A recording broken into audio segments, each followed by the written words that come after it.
Hello, and welcome to the 1840 podcast, where each month we explore a different topic balancing modern sensibilities with traditional sensitivities to give you new approaches to timeless Jewish ideas. I'm your host, David Beshefkin, and this month we're exploring the topic of Teshuva. Thank you so much to this episode's sponsor, the Aleph Institute, which is a non-profit Jewish organization established by the Lubavitcher Rebbe dedicated to assisting and caring for the well-being of members of specific populations that are isolated from the regular community: U.S. military personnel, prisoners, and people institutionalized or at risk of incarceration due to mental illness or addictions. And thank you so much to our series sponsor, Daniel and Mira Stokar, for their generous sponsorship of the entire Teshuva series. This podcast is part of a larger exploration of those big, juicy Jewish ideas. So be sure to check out 1840.org, that's 18forty, where you can also find videos, articles, recommended readings, weekly emails. Especially this month, we have so many new articles dropping online on our Teshuva magazine, which you again want to check out on 1840.org.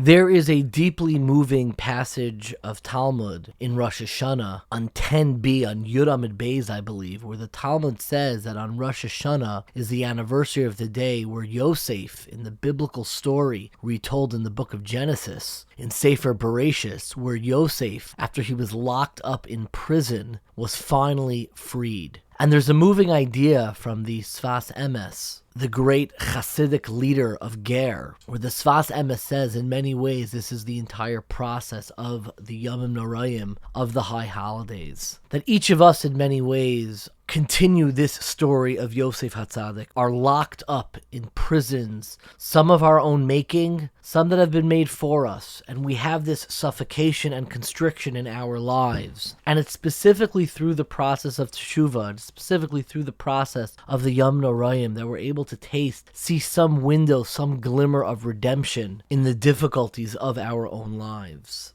I think, like many people, my first introduction to prison, for those who growing up at the same time as me, was watching the movie Shawshank Redemption. It's an incredibly powerful movie. I remember the first time I watched it, my parents didn't let me watch the opening scene, which I think has a bit of sexuality involved, but they did let me watch it, even though it was rated R. I think they made me skip 2 scenes. I've probably since seen the entire movie, but it's an incredible film that really is a reflection on what prison, on what incarceration can do to a person, on the dehumanization that happens to people who are in the prison system. I happen to know people personally in my own life who have been to prison, and more than the effect that it has on them, because I've never really spoken to them directly about it, but I've spoken to family members, people who have had close family members who have been to prison, and the toll that it takes on their entire family is usually very much unspoken. You know, there's this line in Shawshank Redemption that always sticks with me. Hope is a good thing, maybe the best of things. And no good thing ever dies. Thinking back to that Sfas Emes, in many ways, I think of Yosef HaTzadik, and we think of the difficulty in that story of Yosef being locked in prison, but we almost separate it from the fact of the toll that it takes on his family life, his connection to his brothers, and it's really all part of the same story about somebody's support system, the very locus of their identity being eroded because there is something in their life causing constriction. Most of our listeners, I assume, have not been to prison. Most of our listeners probably don't personally know anybody who has been to prison, but maybe I'm wrong. As I mentioned, I do know people who have been to prison. I know close friends who've had family members who have been to prison. But I do know in that story of Yosef HaTzadik, of having an element of constriction within your own life, I do know personally what it feels like to feel like there are elements of your life that feel like a prison, that feel constrained, that feel separated, isolated, that there are things in your life that you maybe perhaps put in prison, topics that you don't want to talk about, areas of your identity, areas of your sense of self, mistakes that you've made that you isolate out from the rest of your life and make sure don't participate in those Kiddush and Shabbos table conversations that we have. We all have elements, if it's not our entire life and our physical selves, that are in prison, and part of the Teshuva process, I think, is engaging with the notion of incarceration, of isolation, and figuring out how to find freedom even within those points of isolation, and how to redeem ourselves when maybe if we not in the totality of our entire selves find ourselves in prison, which most of us don't, but how to find freedom for those smaller parts parts of our lives, those unspoken parts of our identity, those topics that make us feel constricted, isolated, and suffocated. How to find a window of freedom, even in those aspects of our lives, to bring redemption and ultimately return a teshuva in the totality of ourselves. And that is why I am so excited about the conversation today. You know, this conversation began rather fortuitously, and I owe a great deal of gratitude to my friend Rafi Chemel, and I am only 40% sure that I am pronouncing his last name correctly. Rafi is a listener to 1840, and going into this topic, which I began preparing really before the summer, I knew that I wanted to interview somebody who was in prison. And Rafi, who is a listener, works with the Aleph Institute. And he reached out to me, not knowing that I was preparing this, not knowing what was going on. And he said, let's work together. I want to be able to bring the message of the Aleph Institute to 1840. And aside from being a listener and really a wonderful person, Rafi is really the person who made this happen, who built the connections and oversaw every single detail of this. And it's kind of friends like that that make me so grateful to the listening community of 1840. And Rafi introduced me to Mark Moskowitz, who has an incredibly moving story, a story of actual incarceration, a story that was benefited from the work of the Aleph Institute, which is why it is my absolute privilege and pleasure to introduce our Teshuva conversation with Mark Moskowitz. I am so excited because we have a guest today that I have always been dreaming of, but really was kind of worried that we wouldn't be able to have a live conversation with somebody who really could share their experience. And it is my privilege to introduce our friend, Mark Moskowitz. Hello, David. Thank you for having me on. Mark, I'm really, really excited to really speak with you. And maybe we could begin because this is really a story that in many ways is still unfolding. Maybe you could take us back. You obviously spent time in prison, which we will talk about. But tell me a little bit about what was your life before prison? I'm looking at you now. You look like you're pretty average middle-aged Jew. You told me he was bragging. He runs marathons. You don't look like a hardened criminal to me. So what was your life before you were incarcerated? Sure. Well, David, I grew up in sort of your typical average secular home, a Reform background. I did have a bar mitzvah, successful father, also a Wall Street finance individual, and everything on the outside looked idyllic. We went to private schools and country clubs and vacations, and when I left college, I didn't have any debt to pay back. So grew up in a financially stable, nice home, but there was always something missing in my own life that I didn't really know about, and it was something that had plagued me for quite a long time. And for me, it was a mystery, and I think that I had success in my life despite some of my failings. I mean, I had a good upbringing, obviously, but there were things in my life that were missing, and it's all just been an amazing part of this journey. Well, tell me a little bit more. What do you mean that there were things in your life that felt that they were missing? What kind of struggles is that? You rose in a fairly affluent home. Yes. So what could be missing? What was missing was the emotional component of growing up. And these were the main lessons that I learned while I was in prison in Otisville. Having emotional support from the people you trust the most, which are your parents. And I know that I had harbored a lot of resentment towards them, feeling that I was neglected emotionally as a child, and that what looked great on the outside was more important to them than what was really going on the inside. Reputation and Correct. Yes, exactly. That kind of stuff, which I think a lot of people who have grown up in any affluent community, I don't want to cast indictments. I grew up in Long Island in the Five Towns, and appearances, I remember growing up, and even now in any, affluent, upper class neighborhood, appearances and having it together is 90% of the game. Yeah. So you go on, you start a family, and you start to work. You go into finance also. Sure. Well, to just even back up for a moment there also, I found in my life that I wanted to have a connection with my father more than so my mother. For whatever reason, I haven't quite figured out yet, but he was the one I wanted to have a connection with. And my father had his own struggles in life that I never really realized until I've gotten to the latter part of this journey. And he was not the easiest of men. And I think from him, I learned that I needed to shape who Mark Moskowitz really is to what I believe the other person wanted. So I was not my authentic self. I don't want to incriminate, God forbid this isn't an interview about your father. Just kind of like old generation, tough, gritty. I mean, I think a lot of people from that distant, generation. Exactly, yeah. I actually have no blame or anger or anything towards my my father. I love him. He's been gone a few years now, but I look at him in fond memories because I also have forgiven him, which is a huge part of my mission in life now, is to get people to understand the power of forgiveness and to move on from a lot of that pain. The only reason I bring that part up is because learning to please him and not be authentic shape all of my decisions going forward. And I think that's a really important part of the story that I don't want to gloss over. So when you ask me about family and everything, going into finance was to please him. His favorite pastime was golf. So I became a great golfer. I immersed myself in that sport because I wanted to spend time with him. And some of my greatest memories of my father are on the golf course, and I am ultimately thankful for that. What you're saying is so profound to me and resonates so much. Like when appearances, and again, it's not an indictment on any specific community, it's a part of the world that we live in, but when they are so operative in the way you fashion yourself, which leads to you wanting that external validation, becoming what we would call a people pleaser, which doesn't even mean people in the street. It can mean your own parents. Like you want to make them proud. You want to make sure that they approve of you. What's often left unattended, and I'm not saying this because I'm seeing it in you, I feel this in my soul. What's left unattended is like cultivating your own sense of self, your own moral compass, your own, what am I about? And I think nowadays, you didn't grow up in the time of social media. I'm 53 years old. So yeah. But at that point, it was, your grandparents, like, you've got to marry a Jewish woman. You've got to get into a career, lawyer, doctor, finance. It was these things that were ingrained in you from a very young age. Professional pressure is... And what I've learned also, as I've started to study the brain and how it grows, is from birth to 7 years old,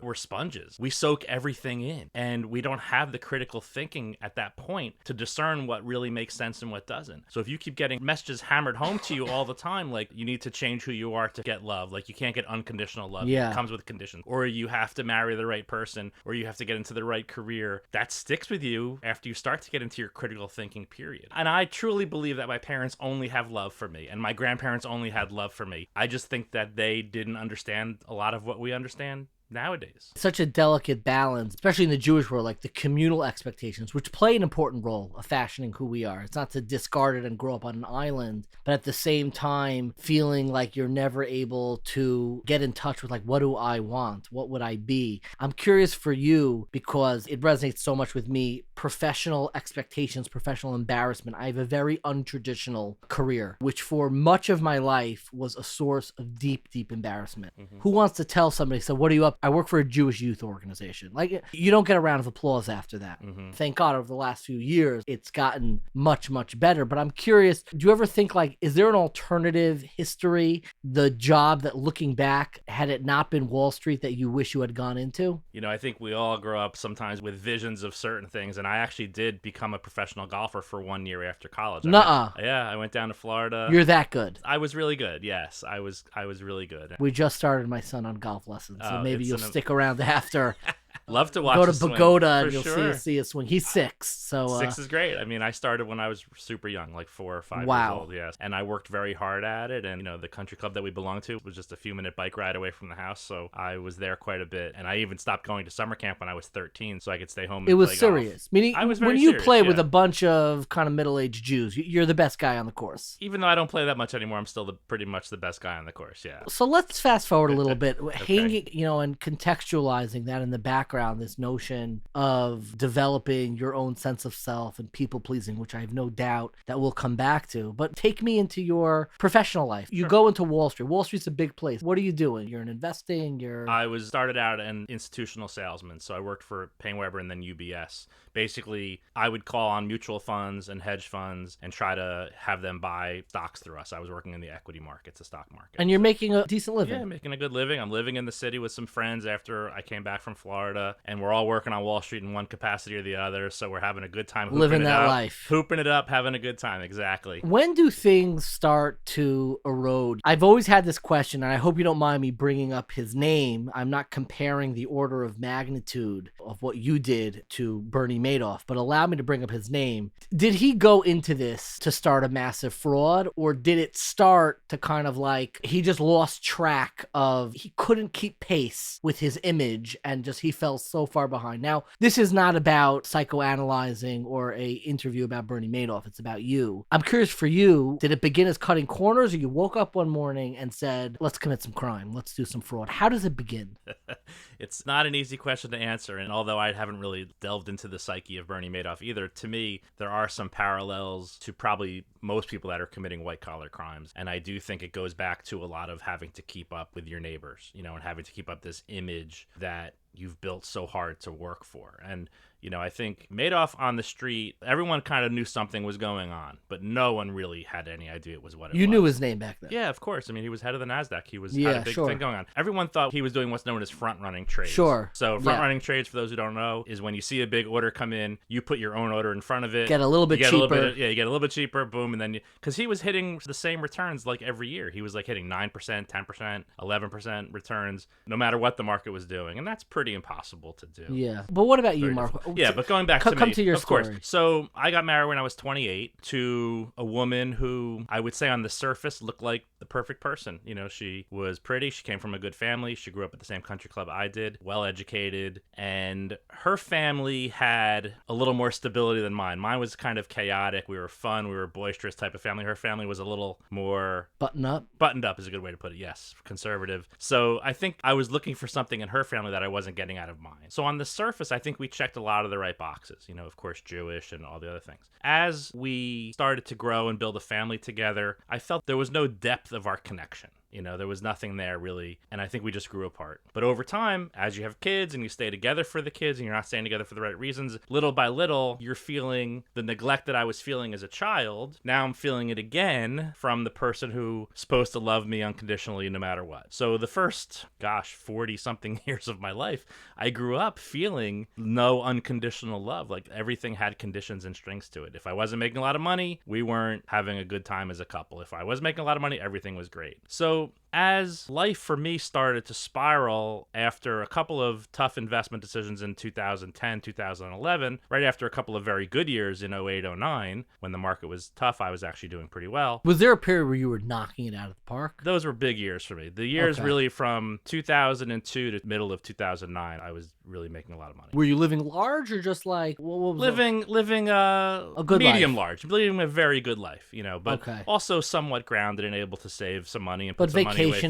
vacationing and country clubs and nice cars and putting money away for the kids' colleges and all those kinds of things. So being somewhat responsible, but also living a very good legit. Life. Fully legit. Yeah, no, fully legit. I mean, really, my crime didn't really start till like 2014, and it was really just about 2 years long in terms of what I was doing wrong. So let's get to how things start to fray. You have these good years. Mm-hmm. You have these relationships that feel very conditional. Mm-hmm. People who love you if you get into the right college, if you have the right career, if you're making the right money, right vacations, all this stuff. So there is a little bit of an emptiness inside. Was the emptiness, you getting in touch with that, is that part of what kicked off the fraud or when things started to fall apart? I think, as I alluded to almost when we first started, I think I was successful despite my problems, my emotional problems. I think I was a good market. I was in the right place at the right time. I was doing well. I was smart. I was definitely a hardworking person. But I think over time, it just gets exhausting to feel like you're fighting every day. Yeah. Like imagine, if you will, like working really hard, like getting up at 5 o'clock in the morning, taking a 5:30 train into the city, getting to your desk by 7:15, working until 5:30, 6 o'clock, getting home at 7:30, and then just wanting to like hang out and talk to your wife a little bit, and she's busy on the phone. Yeah. And I'm not blaming any of this on her, but I'm just giving the scenarios of what I interpreted as happened in my life. Okay. And it just gets exhausting, and you want to fight for a marriage, you want to fight for this, but sometimes you just can't. You just can't keep doing it. So I think for me, after so many years of being in toxic relationships with my parents, toxic relationship with my wife at the time, I think I was just emotionally drained, and I was letting my business fail. And I was really struggling. And it started to fall apart. It started to fall apart. I had moved my hedge fund into another fund in 2011. That did not do well, and I lost a good chunk of money in that. And was starting to rebuild it, and everything just felt like I was just climbing uphill all the time, pushing a boulder uphill all the time. And there was no joy, there was no fun in life. I had stopped playing golf because my kids were getting older now, and I didn't want to go to the golf course and be away from them for 6 hours on Saturday and Sunday. And, that's when I wanted to spend time with them. And they were good athletes in their own own right. So I was shuttling them around and being what I thought was a good father, because my father Sure. didn't do the same thing for me. So of course I overcorrected for him, right? So now I'm fully immersed in my children's lives, which I'm still happy I did. I don't regret Sure. any of that. But I keep using this word, but it's just exhausting. It's just so tiring. There's never a break. There's never a time where you're just like taking care of your own self. And in the last 6 or 7 years, this concept of self-care has become very important. And although I was an athlete and I would run or whatever, I would get up even on the weekends at 4:00 in the morning to run. It was never really any time for Mark. It was always squeezed in between work and my kids and whatever. So I'm sorry to get specific, but Yeah. but I do want to hear, take me to the scene of the first time that either you cut a corner or you outright committed a crime. Like, Sure. how does that begin? Sure. Well, cutting a corner, you're cutting corners all the time on Wall Street because your quarterly performance is everything, right? Sure. So, are you taking advantage of a piece of information that you hear? That's pretty common. That's type insider thing. trading. Insider trading, yeah. You're doing things here and there. A lot of it's overlooked. A lot of it's not really too big a deal. But it's a way to make the numbers. In 2015, my wife and I were starting to separate. So now I'm taking care of 2 homes. My business has been suffering for a while, so we've been using a lot of the cash to take care of living expenses, your normal living. So I moved out. All of a sudden, it's like there's just so little cash in the account. And now you've got this hedge fund with money in it, and you've got the ability to borrow from it. It says in my documents that you could borrow from it and pay it back within 90 days. So you take a loan, pay it back, take a loan, pay it back. You just kind of keep paying Peter and Paul. You're just living like this thing, and then hoping every week, every quarter you make good numbers, and of course, to pay it back. And of course, the stress you're continues borrowing to from build. your clients, you're borrowing from your essentially, investors, right? You're borrowing from investors, and then you end up putting it back. So on and so forth. And then at some point, it just grows, and it gets to a point where you can't really just easily put it back because you just dig too deep a hole. And I think one of the questions you had asked initially was like, I don't really believe that anyone's in our situation. We'll keep it to the white collar crowd. Sure. I don't believe anyone's going out there and saying I am going to steal money from these people. That was definitely not me. Intent is a big part of our federal system, and I definitely know that I did not intend to do this. So, you're looking at your credit card bills, you're looking at your mortgages, you're looking at all these different things, and then you're looking at your account, and you're saying, okay, I could take 10,000 or 20,000 or 50,000, whatever it is. So tell me the actual crime that you were indicted for. Sure. What exactly? You're borrowing and you are paying back. So at what point does it get past the point of this is risky, this could come crashing down to oh, this is a problem? In late 2015, early 2016, I was starting to get over my head, and I was starting to get the auditors asking, how come I haven't put the money back in yet? So you're audited, you get audited financials. So I had an audit team that was taking care of all these things, and they're like, you got to start putting it back, And I was getting close to the 90 days. And you didn't have the money. And I didn't have to put it back, right? Exactly. Like I said, taking care of 2 homes and taking care of all the things, kids still have to go to camp. The kids still have to do what they got to do, So it was around just after the first quarter of 2016. And at that point, I had taken about $600,000. Wow. Which is, in the scheme of, bringing up Correct. Madoff, In Wall Street, in the Wall Street, it's really not much. And And the total number was about 695, I think, was the final tally that they came up with. But I was able to kind of keep trading, and I was able to keep kind of the thing afloat. But I know that was sort of the point where it was all over and done with. Now I was in the mode of the really horrible place of just trying to hide from everything. Correct. Like getting the mail before it gets to the house, and, doing whatever you can to just figure out a way to hide this from people, and hoping that you can make one trade and maybe make it all back. And when you're playing from behind, you play from desperation, and you take the risk compounds, because now you're taking risks, not that make sense, but the risk to cover this differential that you need to do. So I assume the trades get riskier and the hole gets deeper. Yeah. I mean, yes, the answer is yes. The trades got riskier, but I was able to not be a total addict. I was able to keep it somewhat in check. I wasn't going to okay, I'm going to blow the 5 million here and on one shot, on black or red. There was some level of coherence going on there. But at this it's the most desperate time in your life. Yeah. Like you see it all crumbling. Look, intellectually speaking, that you're done. You're just praying. You knew it. You knew it. You know that you're done. And you're all the separated lies from your wife. You're living alone. Yeah. How are you getting to sleep at night? What are you doing to get to sleep at night? I will say, thank God, thank God, television? I'm not a drinker. So, Okay. and I never did turn to alcohol to any greater degree than just a cocktail every now and then. I did turn to sweets. I was probably eating Dunkin' Donuts twice a day or something. Yeah. Like that. That was my drug of choice. A little binge was eating. sugar. That's a a real binge thing. eating. That's a for real sure. thing. Oh my gosh, it's the Eat same your part of the feelings. brain. It's the same part of the brain that alcohol triggers. You're in an apartment now? Yeah, I'm living in an apartment. My kids are coming over every now and then, but not that much. And I'm really doing the minimum to be existing in the world. You know, like I'm not completely a hermit, but I'm really just sort That's a heartbreaking language. The minimum to be existing in the world. It's genuinely heartbreaking. I don't know why. Like, I got a little emotionally just hearing you say that. Like, I definitely had times in my life where, like, it's like when you take those, like, stress naps. Like, you just, again, I'm afraid to use the words. It's almost like experiential suicide. Like, I don't want to, God forbid, take my own life, but I don't want to be alive either. Mm-hmm. And you just want to be, I don't want to be here. So obviously things are dark and things are negative. At this point, what are you guilty of? You're guilty of, you haven't paid back. You've basically taken money from your clients without paying it back. Correct. Is that enough right there? Meaning, is that a fine? That's prison time in your head? When this catches up to you, what do you think is going to happen? Sure. I often talk about when I'm giving speeches and when I'm talking to people is the worst lies that we tell are the ones we tell ourselves, because we have nobody to keep us in check at that point, right? We're just lying to ourselves. And the idea of being able to pay it back and the idea of that, those were all lies that I kept telling myself, you know, and that it'll all be okay. And to your question, did I really think at the time that I was guilty of a crime? No, I was doing something that I needed to do to keep my family going, right? So I was justifying it in that sense, which is no justification at all. It's terrible. But going back to what we were talking about before, not being able to be authentic, not being able to have trust in people. So again, this all stems back to those early days of my life when you don't have it in your DNA to be authentic and to feel like you can get love unconditionally, you hide. You build up a wall of distrust, which is something that if you have children out there, people that are listening, like, get your kids to believe in that you can give them unconditional love. It's the most important thing in the world. I didn't feel I had anybody in the world that I could talk to. I felt so alone, and I felt like I didn't know. I was at my wit's end, and I did contemplate the idea of taking my own life. You did. Yeah. Never anything I think too seriously. But like, hey, you know what? I could just turn into that oncoming tractor trailer going 80 miles an hour and, you know, it'll all be over. God forbid. Yeah. But yeah, I, thank goodness, did not do that. So coming back to the story, so at what point do you realize, like, there are people who are now looking into me? I am now going to be under investigation.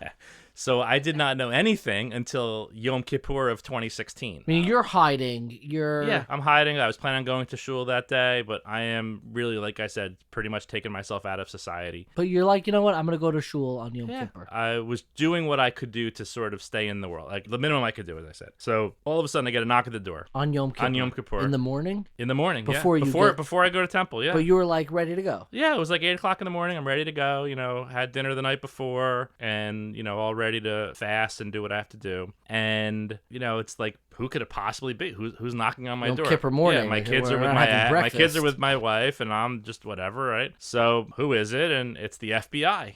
And I clenched for a second there. Like, I'm like, oh, no. Did you know right away what this was about? Yeah. Yes, I did. And I opened the door, and they told me that I was the target of an investigation, and they handed me a card of the prosecutor. They handed me their cards, and they said, have your attorney call the prosecutor. Do you have any questions? And I think I still maybe had a little bit of anger and arrogance. Well, I definitely had a lot of anger, but I guess maybe I was still a little bit arrogant, and so I kind of fired back at them like, you do realize this is the most holy day for a Jewish person. And their answer was, well, you know, we could have come down here with 3 or 4 SUVs, sirens blaring, and arrested you on the spot, so you should be thankful for that. Uh-huh. And that was really, like, humbling. Like, whoa, okay, this is real now. Meaning, initially it's like, you know, how dare you inconvenience me on my like, Yom it's Kippur. Right, exactly. Like, what are you doing? Like, and in retrospect, you should never commit a crime, but if you're going to get arrested or you're going to get faced with this, it's kind of Yom Kippur appropriate in a way. Yeah. So they leave, and now you got to figure out what you're going to do. They leave, and I decide to continue on with what I was going to do for the day. You went to shul? I went to shul. You're kidding me. No. And at this point in time, I wasn't going to the shul that we were members of. I was going to go to the Chabad near me. So I decided to just go. And of course, as I was there, I'm just filled with rage and anger and disappointment and, you know, rage at who? Everybody, really. Like, everyone. I was angry with everybody. I didn't take any responsibility for myself, you know. It's my parents, it's my ex, it's the FBI agents that came to me, it's my investors. Honestly, I was just angry. And I feel like I was angry for a long time in my life. And I feel like it was one of the things that really was a poison for me, was that anger and hatred. I was angry at God. You know, I'm like, how could God put me in this position? Here I am, you know, trying. I'm here in temple trying to repent for my sins. And I would never have classified myself as an observant Jew prior to that, other than little bit here and there. But I was angry with God. Like, why me? Of all the people who are doing stuff in the world, why me? Right? Why am I the one who's got to bear the brunt of this? So after this process, it's remarkable to me that you carried on and went to shul. It's almost like a cathartic experience, like a place to like prayer through rage, through anger, which is a real thing. What are the next steps now? Sure. There's a court case. Do you have to plead? What happens next between you and actually being incarcerated? I have to say that there were some fortunate things in my life going on even during this time. Number one was I wasn't arrested on the spot. So my case was sealed. So nobody knew about any of this, which I didn't really know until a couple of weeks later.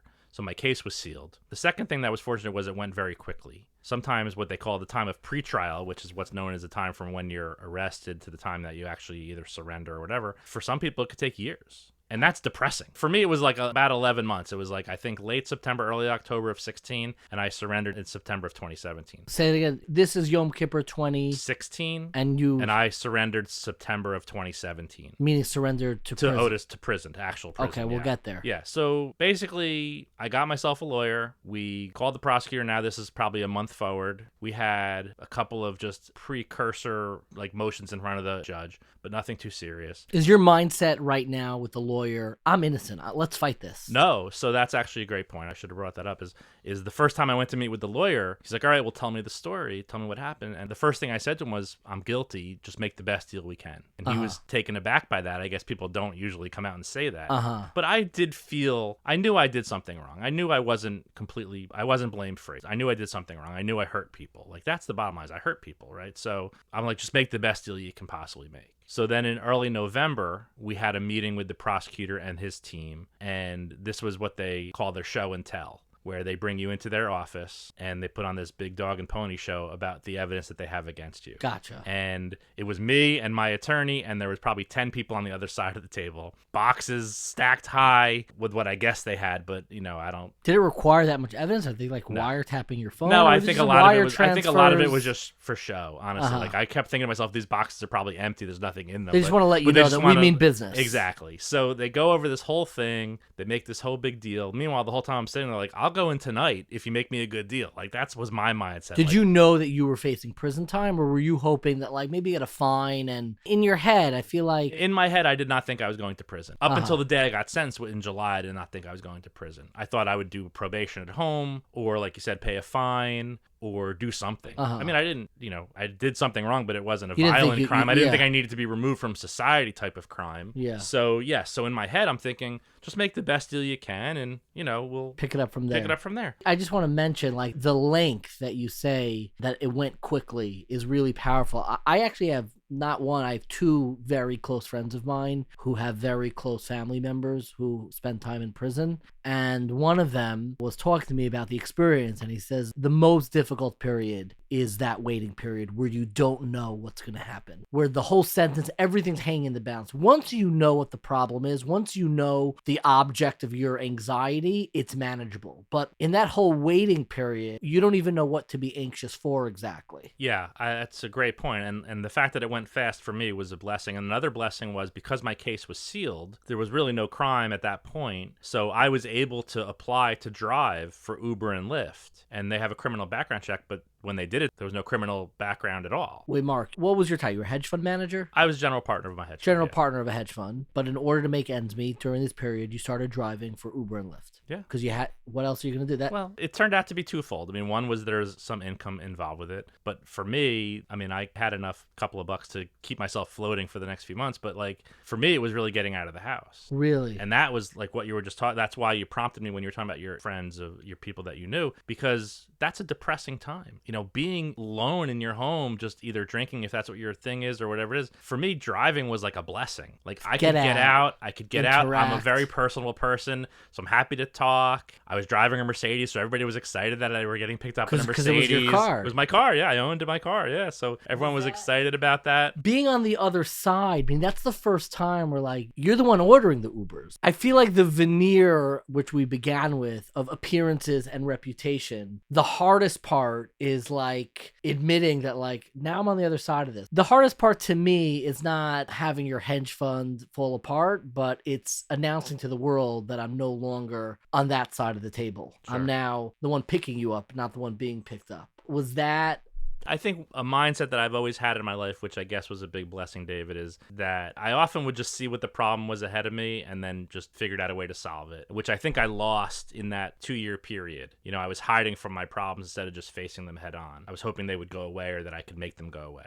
Once the fund was shut down, once I had no way to make money, once I was just sitting in my apartment alone, I was like, all right, I'll just go on the app and see if they approve me. I didn't really think they were going to approve me to drive. I actually think that's an act of deep bravery. I really do. I think I would have, thank God I've never been in this situation, but I think the part, because I am also identify so much as being like this appearance-driven people, the hardest part, it's almost like it's not losing your job, but like looking for another job, like announcing I'm looking. And like you saying, look, I got to make ends meet. And I assume the conversations during that period must have been, did you tell people what was going on? Because they're strangers? No, because I was afraid that they would, I know that Lyft and Uber have strict policies, so I had to keep that very quiet. So, you know, part of my veneer was, I'm just retired and just doing this for fun, you know. That's what you would tell That's your what friend. I would tell people, yeah. No, not my friends. That's what I would tell people driving. What were your friends thinking? Did they know that you were an Uber I don't driver? even know if anybody knew. I wasn't telling anybody, and I wasn't really seeing anybody. Like I said, I was really just keeping to myself. Okay. So you're driving Uber, you're driving Lyft, and then July you get sentenced. So in March, Yeah. March of 2017, it all becomes public.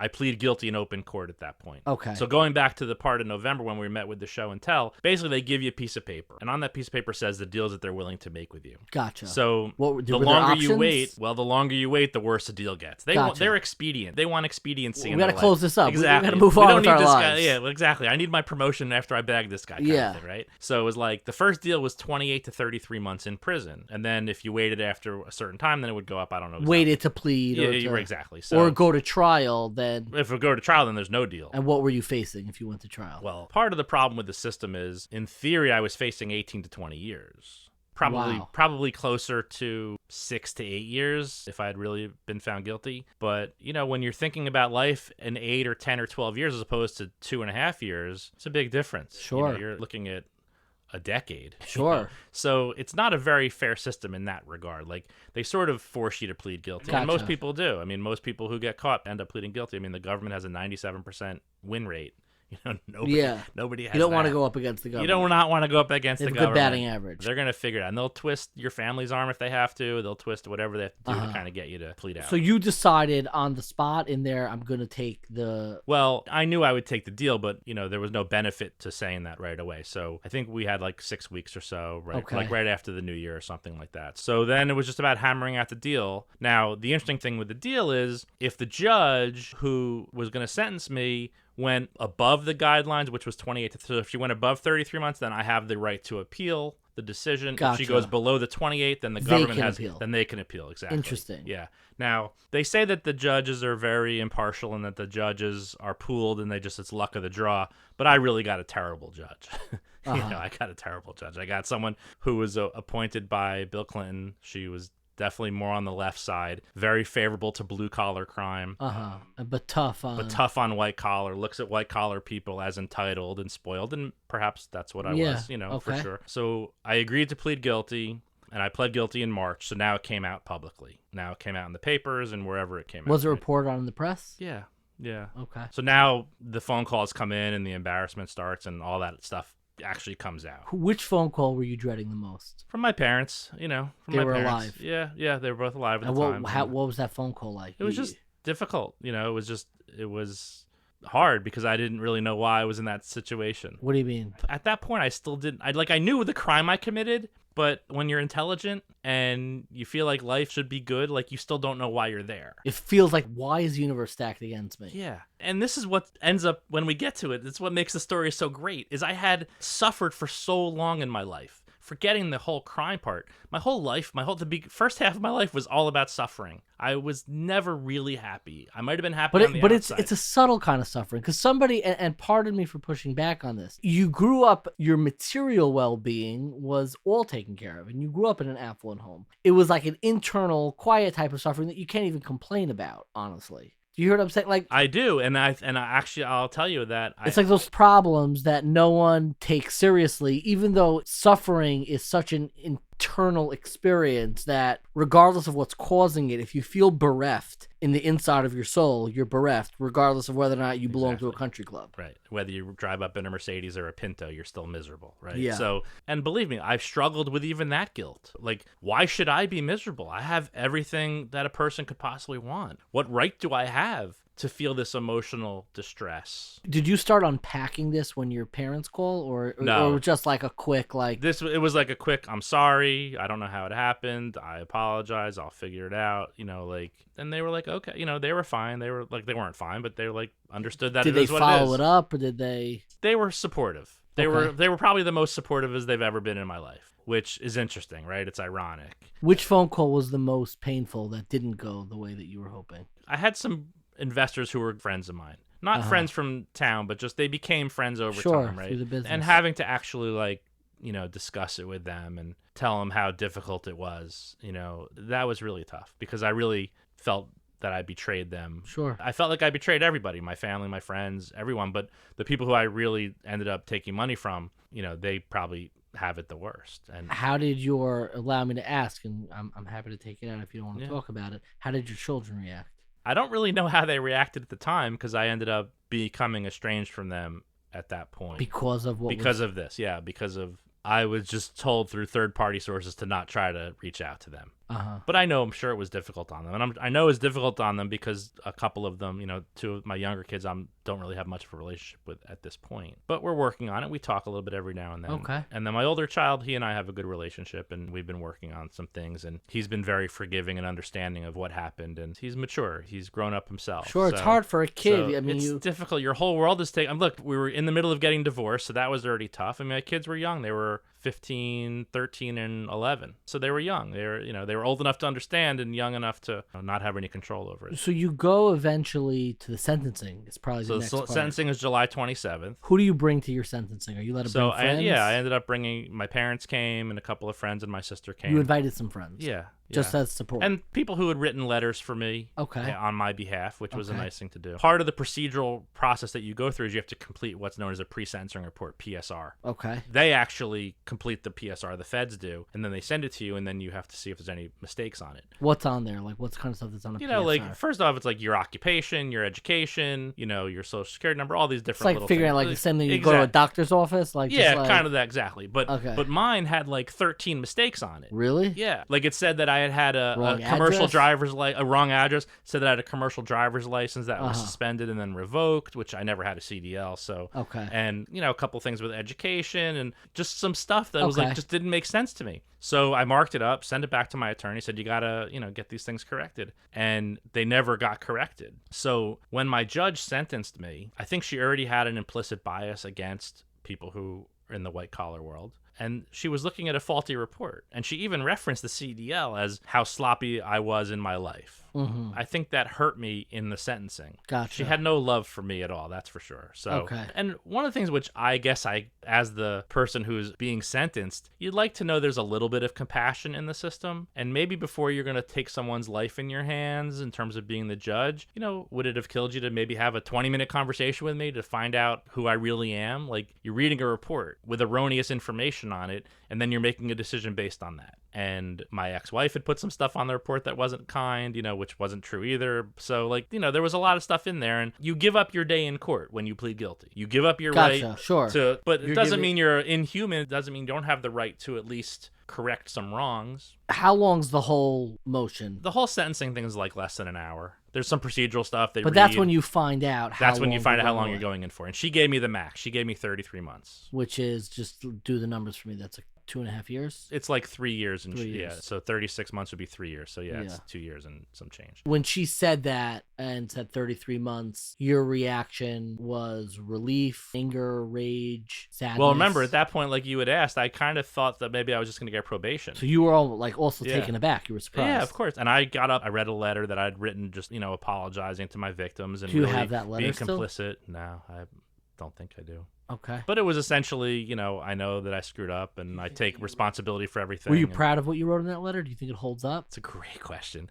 I think what I wrote was, again, being a people pleaser, I think I wrote what I thought they would want to hear. And one of the things which I do think about a lot is that I was so broken. I was so broken at the time in really every sense of the word, right? I was physically broken. I was emotionally broken. I was financially broken. I was spiritually broken.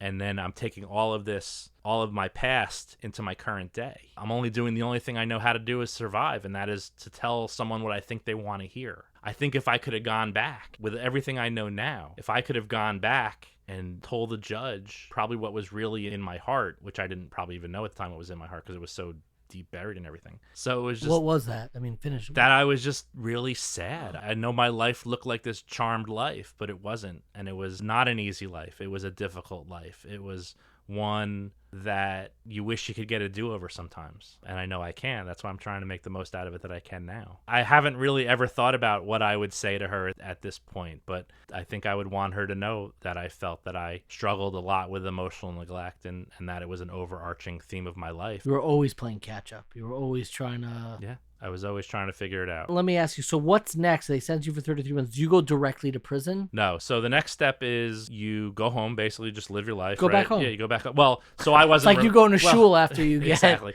So I guess it's a good time to say, like, I wasn't remanded, right? So there's a difference between being out on bond. I was out on no bond. They weren't worried you were going to They weren't worried that I was going to run, right? And I wasn't remanded. So some people get remanded to, like, a county facility where you're doing time served. I was not remanded. I was able to live in my apartment. I was able to be home this whole time. Sometime in middle August, I get... Do you have to wear a bracelet? Nope, nothing. You know, you could run if you want. Do you have to check in with somebody? You have to check in with daily? Yes. No, like once a week. And what's the check-in? You have to go to the actual office? Or... Yeah, you have to go to the office in Can't Newark. just call them. No, Can't text them. No, you can't just text them. Hey, I'm here. You know, no, I'm around still. Don't worry about me. No, you had to legitimately go in there. They drug tested you every time. Okay. So yes. And how long is this period between the sentencing and? Actually, no. When you're on pretrial, you're always visiting probation. Like that's part of what. No, I'm saying after the sentencing to prison. How long is that period? You went home after. So yeah, sentencing was July 27th. I surrendered to Otisville September 7th. So you had a summer. I had summer, yeah. What's in your head that summer? Are there preparations you make before going to prison? Like, are there things? Yeah, you start. You get rid of your stuff. I sold my car, moved some of my possessions to my parents' house. Why do you have to get rid of your possessions? Because you don't have to, but I just know where you're gonna. Where I didn't have any place to store them. I didn't own a home. I was living in an apartment that I wasn't gonna continue to pay rent for. That kind of thing. So you just kind of like. Is it hard to break a lease? Is there a rule that allows you to break a lease if you're going to be in prison? No. So I just stopped paying. Gotcha. I just stopped paying. I didn't have a choice. So they took my security deposit, which I would expect that they did. And they ding your credit. That's all. Pretty simple stuff, So, you're just basically getting your affairs in order. You're just trying to get everything in order. Just stripping down to the essentials. Down to the essentials, exactly. You don't think of that because you're living by yourself. You don't have a place to keep your stuff. You have to start selling your life. Yeah. And you sold stuff on eBay. You're selling like. I mean, I just sold it wherever I could. Yeah. Okay. I didn't have that much stuff to get rid of. And, you weren't a stuff like. No, I didn't have a lot. No, I didn't have a lot of thing. I was more of let's say an experienced person. Right? Okay. But my mother took some stuff. My sister took some stuff. Your siblings stuck with you through this? Yeah, they did. They did. So you finally surrender. Where do you go to surrender to a prison? I feel like it's like finding one of those Peter Pan bus lines or a Greyhound bus. It's always like, meet us on the corner of 36th and 3rd or whatever. And you're like, I'm never going to find... Where do you go? Before that, though, I got my sentencing letter, what day I'm supposed to surrender and where. And I was originally designated to Lewisburg facility. Now, I was also designated to a camp level. So when you get sentenced, you get points. You can get 0 to 10. 0 is you're in a camp, 1 or 2 points you're in a camp. 10 is you're in a penitentiary. Do they literally call it a camp? Yeah. Okay. It's called FPC, Federal Prison Camp. Okay. So I was originally designated to Lewisburg, and through only, I could say, the grace of God, I ended up getting in touch with Aleph. I reached out to a Rabbi Beryl Paltiel, and he wanted to try to get me into Otisville because that was a place where a lot of the Jewish people would go. How did you find out about Aleph? From someone who had gone to prison prior to me and had called me and reached out to me. And they reach out to you prior and just like, hey, this is someone. Hey, you shouldn't go to Lewisburg. You got to go here, right? So call these guys up. So the rabbi said, look, I'm happy to try to get you in, but I need a reason. And at that time, my father had been suffering with cancer, and Lewisburg was 6-hour drive as opposed to Otisville, which was a 2-hour drive. So they ended up getting me into Otisville. Why is Otisville still better than Lewisburg? Well, number one, it is closer, just 90 miles Okay. north of New York City. But it's just one of those places, especially for Jewish people, where there's a shul with books and Yeah, I want to hear you about know, that experience. yeah. We'll definitely get to that in a Yeah, for second. sure. You get the switch to Otisville. Otisville. Right. Tell me what happens next. Now, how do you check into prison? What's that scene like? So my parents drive me up, and there's 3 facilities in Otisville. You have the camp where I am. Then you also have the medium facility, which is medium's a pretty high level. You know, you've got a lot of sex offenders there, and you have a lot of gang dropouts. There's a real fence around the medium. Okay. You know, the camp is low security, right? And then there's another unit for people who are in witness protection. Okay. So you Oh, have really? Yeah. And you can't see them. They're really hidden behind there. Wow. According to the guards, there were Al-Qaeda and mafia people Uh-huh. there who are all going to testify on behalf of the government. So you got to surrender to the medium, but no one tells you that. So I got my paper. My parents drive me up. They tell you to come up with no possessions. They're going to take anything you have. They're going to throw it away. So don't come up with any possessions. So I'm just wearing Pants and a shirt.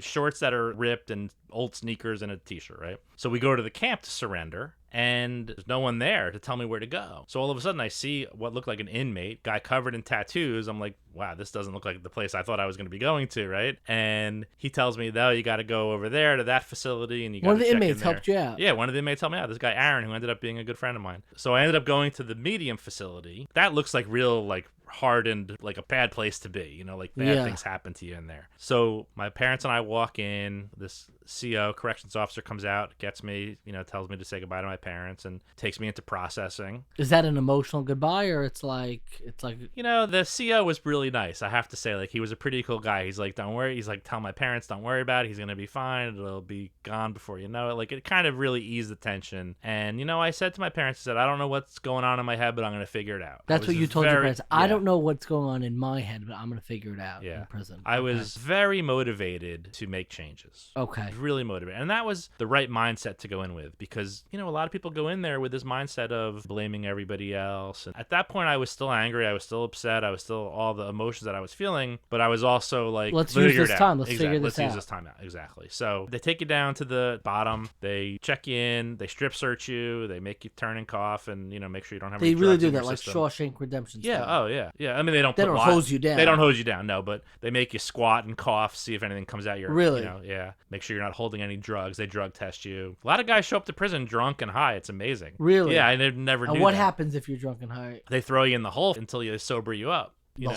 The solitary confinement. For real? Yeah, for real. Oh, yeah. And a lot of guys show up that way. It's amazing. But they really strip search you totally They really down. strip search you. Then they give It's you not these... a lineup of people. It's Oh, just no. I just surrendered myself that day. Okay. What happens is... Yeah, come on. To me, anything I know about prison is Shawshank Redemption.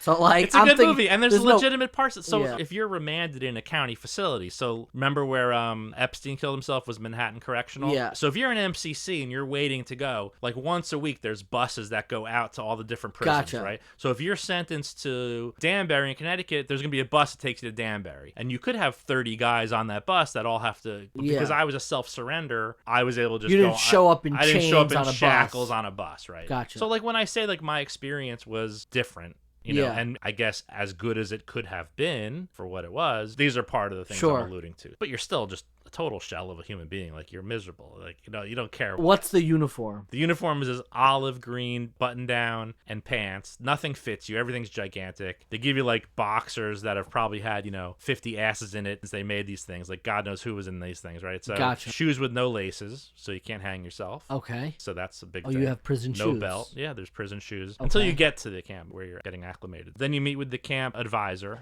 and he does an intake evaluation, and he takes your picture and gives you an ID and sort of tells you how life is going to be. They give you a bedroll. It's like an orientation. It's an orientation. Feels like And the this first- part freaked me out. He's like, okay, go walk over to the camp now. I'm like, by myself? Like, what do you mean go walk over to the camp? He goes, yeah, go walk over to the camp. And then he says something like, he's like, Moskowitz, I know you're not going to run away. Don't worry about it. Like, I've seen a million of guys like you before, you know? Plus, if you run away, you're going to get 5 more years on your sentence. I think something like that. Yeah, so, yeah. Like, they know what. They've seen these guys. They've seen a million people like me, right? Okay. So I walk over there, holding up my pants because they're too big, got my bedroll. And I remember thinking, like, how am I going to brush my teeth tonight? Like, something so simple, Yeah. right? Like, but powerful. Like, I've brush my teeth before I go to bed. How? Yeah. I don't have a toothbrush. I don't have toothpaste. I don't have the most basic needs of society. How am I going to get all this stuff? So we get to the camp. The CO at the camp meets me, and then he introduces me to a couple guys who give me a deeper orientation about, and these are inmates, how to use the phone system, how to The inmates teach one another. The inmates teach one another. The truth is, like, and this is in all levels, the COs don't want to have any interaction with the inmates. They don't care. Just don't make their life more difficult. You know, they're government employees. They don't want their life to be difficult. They just want to collect their paycheck and go home safe every night, right? So these two guys give me the introduction, and then they introduce me to someone who is in charge of the Jewish inmates. Is that an inmate or it's an inmate. And what's interesting is probably the most segregated place in this country is prison,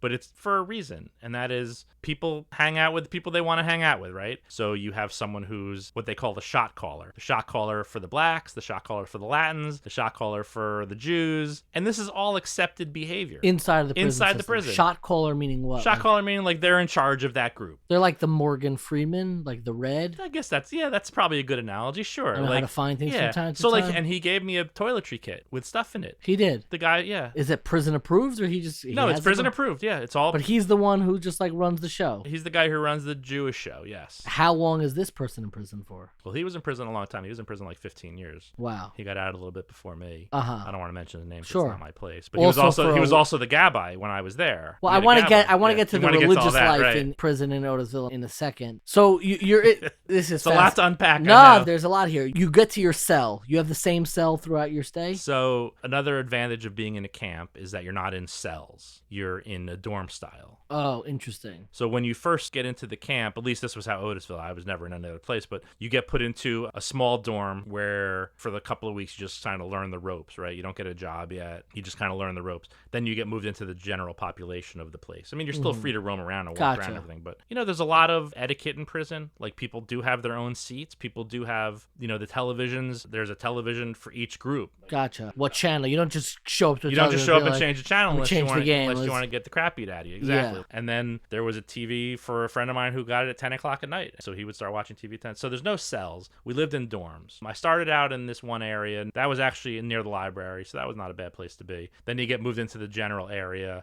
where it's like a big room with bunk beds? It's a big room with bunk beds, so there's 50 on each side. So there's about 120 people in total in the camp. And somebody gives you, says this is your bed? This is your bed. And do you want a top bunk or a bottom bunk? I didn't have a choice. I was healthy, so I got a top bunk. Uh-huh.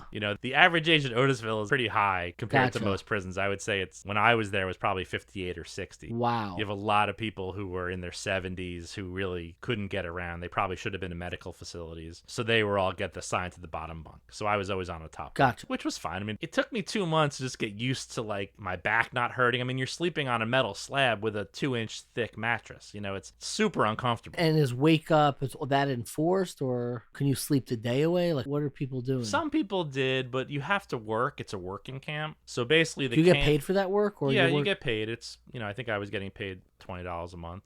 Okay. And I worked in the warehouse, which was great. That was definitely like a red thing, like, because you worked in the warehouse, so you got, when the food came in, you got an extra banana for yourself, or you can make yourself eggs in the morning, like as opposed to like eating whatever they were going to serve you. So there were some benefits to working in the warehouse. I learned how to drive a forklift, so now I have skills and all you that did? stuff. Yeah, sure. That's cool. So tell me about, and this is a sensitive subject. I mean, I know at least 2 or 3 people who have spent time in Otisville, and it has developed a reputation as a very friendly prison, so to speak, to people specifically from within the Orthodox community. And I've always had mixed feelings towards that, because on the one hand, it is deeply moving, particularly the work of Aleph in serving all of the population, particularly people who are incarcerated, who should not be forgotten, and giving them their religious needs. In another, you don't feel a sense of pride when a religious denomination or movement has like a specific prison that is associated with a religious movement. I'm curious for you, because you weren't raised within the Orthodox community. When you first came there, and you were, a Reform, New York Jew, you came to Otisville Were you taken aback by the Orthodox presence there? Like, how did you react to that? I had been told that, that there's a lot of Orthodox people there. And Somebody said that in advance. yeah, I knew that. I sort of knew, yes, I knew the reputation that you're alluding to. But I think, growing up secular, you tend to feel that there is a big divide between observant and non-observant Jews, and that maybe observant Jews look down on people who grow up. But I think for the most part, the attitude there was that a Jew is a Jew, and if you're there, you should try to live your life as best you can and learn. And for me, it was a big part of the whole story, was being in a place that had a lot of people who were observant Jews. It taught me a lot about the religion. So tell me, what is religious like for you now in Otisville? Is there minyanim? Is there davening 3 times a day? Shachris, Mincha, Maariv? Yes. So the prisons have to provide kosher food. Okay. What's the food like? Terrible. Dreck. Worse than airline food? I'll be so, real yeah. with you. I think so, yeah. I love airline food. Oh, okay. I request doubles. There was very little. There was very little to love. It was all these frozen meals that we would get. Okay. They were kosher, and we had our own little kosher kitchen. And did you keep kosher before you were in prison? No. Why keep kosher in prison? Well, I didn't really start out keeping kosher, right? So sort of the guy who was the gabbai who gave me the toiletry kit and everything. The shot caller. The shot caller, exactly. The shot caller. He's like, hey, why don't you come put tefillin on? Huh. So I'm like, okay. Had you put on tefillin before? For my bar mitzvah and a couple of times other than that, but okay. If I said 5 in my life, that's probably around the right. Okay. Number, right. So I went in, showed me how to do it. I'd say Shema from what I remembered of it. Yeah, exactly. And then that was it. I'd be in and out in a few minutes, right? And I was still eating on the non-kosher line, and so I was eating, regular food, which consisted of pork and all other. Was it better? Some meals were better. I mean, they definitely so inmates run every part of the camp in terms of the kitchen, Yeah. So you had some inmates who were really good cooks, and they try to spice the meals up a little bit and make it good, So depends who was cooking that. Depends day. who was cooking, exactly. But in the kosher kitchen, they basically just heated up the Frozen frozen meals and gotcha. And, So as I started to put on tefillin more, and I guess this kind of coincides with as I started to do my own work on me, which is a super important part of the story, right? As I started to want to heal myself, and I guess to just go back a little bit, when I surrendered, I was really hopeful that the government had a plan. Okay, they've done this with a lot of people. I'm sure they figure out how to do it. The truth is they don't care. Prison is not there to rehabilitate you. It's there to punish you. And that is a fact that you learn very quickly. But I still had this really deep desire to fix it. When you wake up in prison, if you don't think that you need to fix yourself, then you're really delusional. Something led to you being here. Exactly. Whether you think you're guilty of your crime or not, you have all this time. You have Something went wrong. Something went drastically wrong. You have no cell phone. You have less distractions than in the outside world. There's got to be a reason. And as I started to try to work on myself, I didn't know how to do it. What does that mean? I've been trying to work on myself for 40 years. I mean, I was the person who was going to Tony Robbins seminars. And I was reading the books that were written by Jim Rohn and these people who were just self-help pinnacles of the self-help industry. And I never figured it out. So I was pretty distraught there after I really realized that there's no plan for me. So one of the blessings of having gone through all that work, even though it was quote unquote failed work, was the common theme in all of those writings is about gratitude and how you have to live with an attitude of gratitude, right? So I didn't know what to do. I didn't really know what that meant. So one day I was just going for a walk around the camp, and I took off my headphones because I was listening to the radio that they give you. They give you a radio? They give you a radio, yeah. Because all the TVs have to have a radio frequency. There's no volume. Oh, that gotcha. way that we don't have arguments with people about how loud something is. Gotcha. So I took out the thing, and I just was like, I'm thankful that I'm here and I see pine trees. I don't know, something stupid, right? And I just started saying things I was thankful for. I'm thankful that I can actually walk. I'm thankful that I have 3 meals. I'm thankful that I have a place to sleep. And it started to feel a little bit better. It wasn't great. It was just the first time doing it, but I got it. I'm like, you know what? I don't know what else to do. So this is what I'm going to do. This is going to be my thing. And every day I would walk around the camp and I would talk about being grateful. I would say, I'm thankful for this. I'm thankful for that. Talk to who? Myself. Just myself. Yeah. And I would say it out loud, and I would, if there was a cloud that looked like something, I'm saying I'm grateful for that cloud. Whatever it was, right? And it started to become, I could start to feel a change in me. And I was starting to go to shul, and I was putting on tefillin, and I was doing this, and it took about 3 months of this every single day. Like, I didn't skip a day. You checked in when? September. You checked in before the high holidays or after that year? I think before. But you definitely spent a Rosh Hashanah and Yom Kippur in prison. Oh, yeah. No, I spent 2. But that first one was just like right the first after one, you got there. Exactly. You're just like, your head's ready but to explode. you basically shifted. You spent your whole life trying to figure out how to make other people appreciate you or doing the right movements, never figuring out how to fill up your own tank. And you're sitting and walking by yourself in prison, and you're saying, let me figure out what I can still have gratitude for, even in this darkness, even in this prison. And it starts to shift the locus of your perspective almost, where it's not about like, what does this person want to hear? But you're finally talking literally to yourself. Yeah,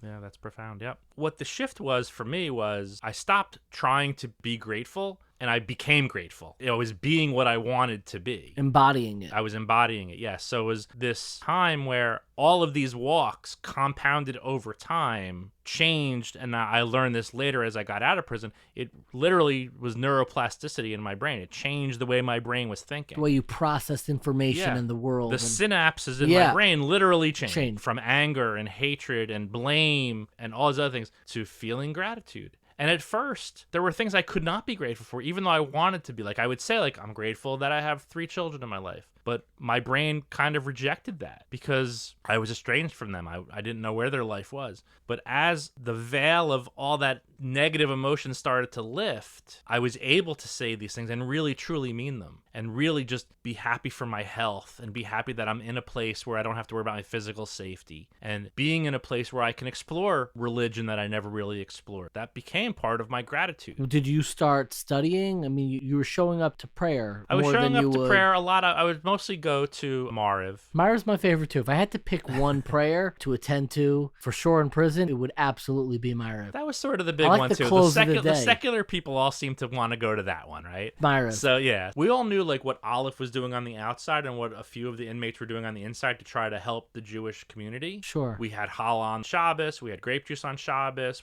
Shabbos, are people like singing Zemiros? Yeah. Like... Oh yeah, for sure. No, it's a big deal. Like we had a family there. Again, I'm not going to mention names, but we had a family there that they were all like cantors and they had these great voices and they would sing all night.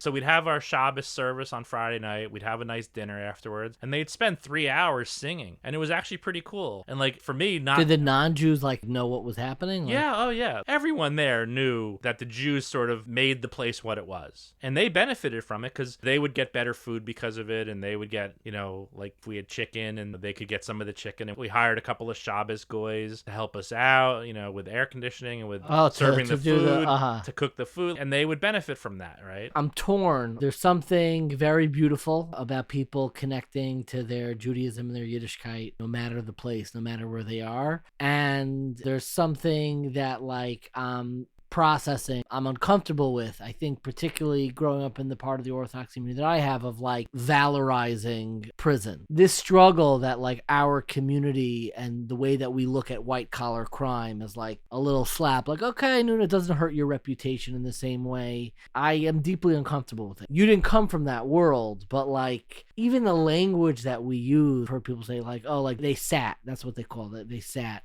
Mm-hmm. And there are so many things and expectations in the Orthodox world that can have you ostracized. The list goes on. Oh, social, religious expectations. On that list, unfortunately, is not prison. But I'm not saying that we should ostracize anyone. But once we're ostracizing, it's always strange to me that like we have no problem with somebody who has financial issues and like they could come right back into the community and get all of the honorifics and this and that. But there are so many other like religious issues that we do ostracize for, and it just feels dissonant to me. To speak to that point a little bit, I will tell you that I felt that there was little remorse from that group.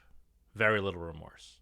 I think they treated it a little bit like yeshiva. They learned a lot, that's their right to do that. They had a lot of visitors. Like you said, they didn't seem to be at all ostracized. It's like the price of doing business a little bit. Yeah, there seemed to be very little remorse. And maybe because you did have the ability to keep up with your studies and learn, and you had a group of, let's say there was 120 inmates, about half were Jewish, and about a third of those, maybe 18, 20, 22, were real, like, from type people. So for you, it's such a different experience. You're being taken out of your world. That's not your comfortable world that you grew up in. Right. So you don't have that same support. And I'm not condemning. I love that they provide this support. I think it's very powerful. I just kind of wanted that noted, that your ability to really reflect and go on those walks alone was prompted by having that sense of loneliness, which is only there if you look at it as otherworldly, that you're here. And that's what I did. That's how I embraced it. I did think to myself that all of the steps that led up to me being in Otisville, I mean, I probably had very little faith